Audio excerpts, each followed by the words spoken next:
It's 8 o'clock on a Wednesday morning, and thankful to Jesse, the primitive preacher, for getting me out here to hunt with him. And this is my first deer, so this is kind of a pretty cool experience. Hunted a lot with Jesse in the past, but had a lot of had some shots and misses, and even yesterday missed a shot, but got one today, and so just excited for this. We were talking a little bit, and but as far as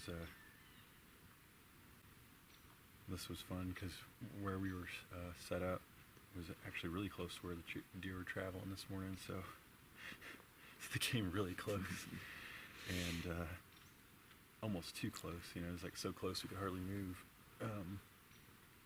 But then that's how it was this morning. Like a herd of, like, I don't know, maybe five or six came through, and they were so close to us, but it was just too dark, and you just couldn't move.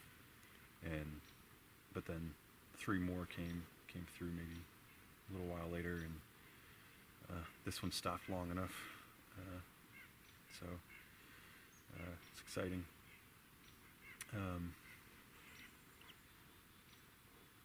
Been thinking about a verse just in regards to hunting, and maybe just something that you can draw from it, but thinking about the investment that hunting takes, depending on what type of hunting you do, and what you're hunting for. It's some sort of investment, at any rate, whether it's time, whether it's money. Maybe if you're going out west for some sort of crazy big guided tour or something like that, there's going to be investment that comes. And so I was thinking about the investment, or really maybe more the commitment that comes to the gospel, that someone needs to take to the gospel. So I was thinking about this verse out of Matthew chapter 13, and in verse 44, Jesus gives an illustration, and he's talking about heaven. He's talking about salvation, and he says, "Again, the kingdom of heaven is like unto a treasure hidden in a field, which when a man hath found, he hides, and for joy thereof goes and sells all that he has, and buys that field." And the point that Jesus is making there with that parable is that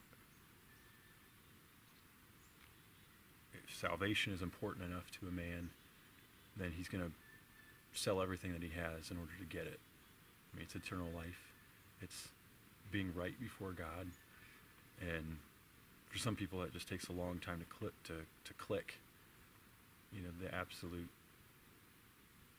The extreme value that salvation is, that the kingdom of God is. It's kind of, maybe it's a bit of a stretch from hunting, the investment of hunting, but that's just where my mind went. And maybe you thought about heaven, and you've thought about, and you've heard the gospel, but you're not sure if you want to commit to it yet.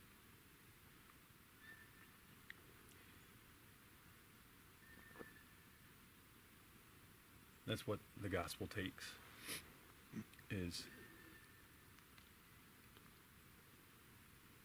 not trying to be right yourself, not trying to be your own righteousness, not trying to get to heaven on your own.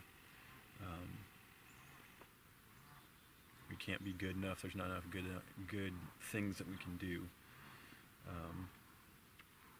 That's what Scripture tells us over and over. There's not enough good things that we can do. There's no way that we can get to heaven on our own.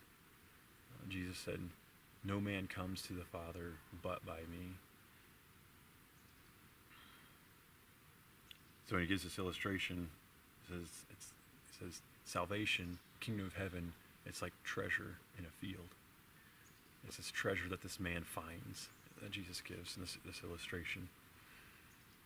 And he wants this treasure, and so he's willing to sell everything he has in order to get it.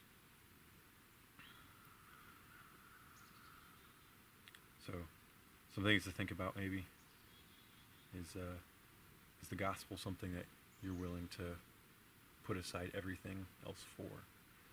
The free gift that Jesus gives, is that something that you're willing to forsake everything else in order to place your trust in Jesus?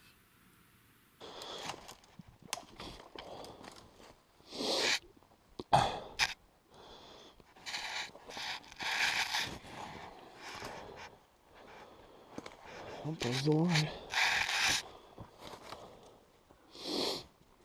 Nice shot.